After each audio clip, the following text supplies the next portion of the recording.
Indonesia merupakan negara dengan populasi terbesar keempat di dunia dengan populasi terbesar berada pada usia produktif, menjadikannya negara dengan sumber daya manusia yang kompetitif.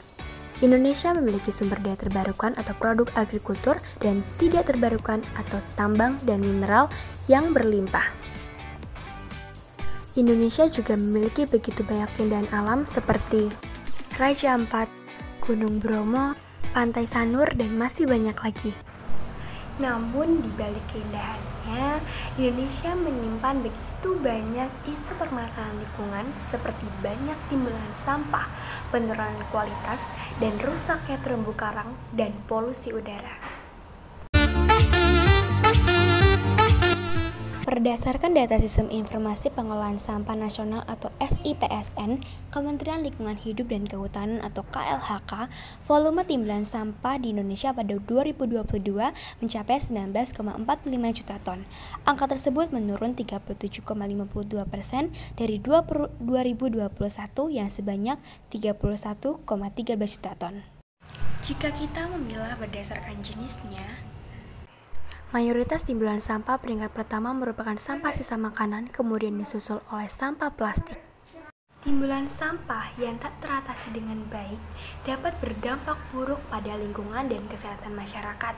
Apalagi sejumlah laporan global menyebut bahwa Indonesia masuk jajaran penghasil sampah dan sisa makanan terbesar di dunia. Hal ini patut menjadi bahan introspeksi diri bagi masyarakat Indonesia agar lebih bijak dalam menghasilkan dan mengolah sampah.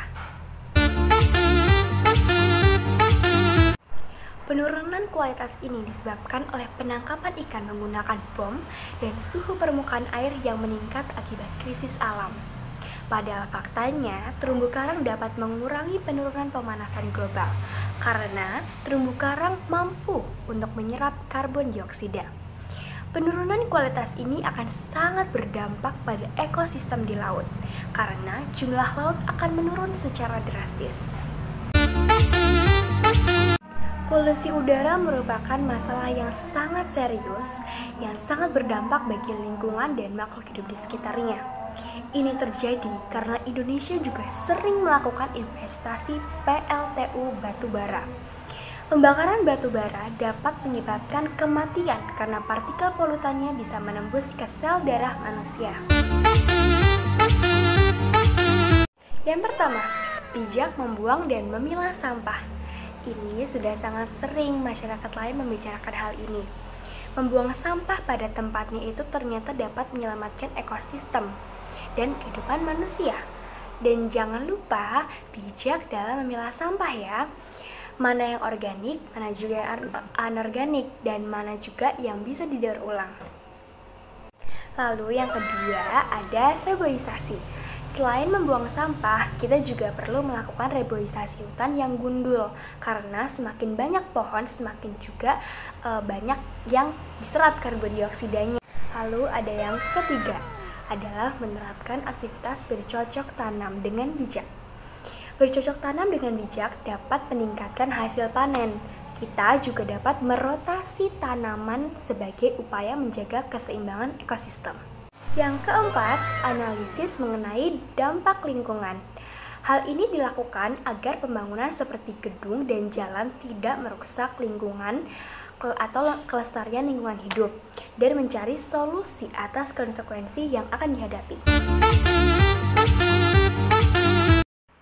Kejadian 1 ayat 28 berisi, Allah memberkati mereka, lalu Allah berfirman kepada mereka, beranak cuculah dan bertambah banyak, penuhilah bumi dan taklukkanlah itu, berkuasalah atas ikan-ikan di laut dan burung-burung di udara dan atas segala binatang yang merayap di bumi. Mazmur 24 ayat 1. Alam semesta beserta segala isinya adalah milik Tuhan. Dan di Amsal 3 ayat 19 sampai 20 berisi, dengan hikmat Tuhan telah meletakkan dasar bumi dengan pengertian ditetapkannya langit. Dan di ayat 20, dengan pengetahuannya air samudera raya berpencaran dan awan menitikan embun. Wah, ternyata kita sebagai remaja Kristen harus ikut mengambil langkah positif untuk membangun Indonesia menjadi negara yang bersih dan bebas dari isu permasalahan lingkungan. Yuk teman-teman, selalu jaga ekosistem dimanapun dan kapan kita berada ya. Demikian yang bisa saya sampaikan, kurang lebihnya saya mohon maaf dan semoga bermanfaat. Terima kasih, Tuhan memberkati.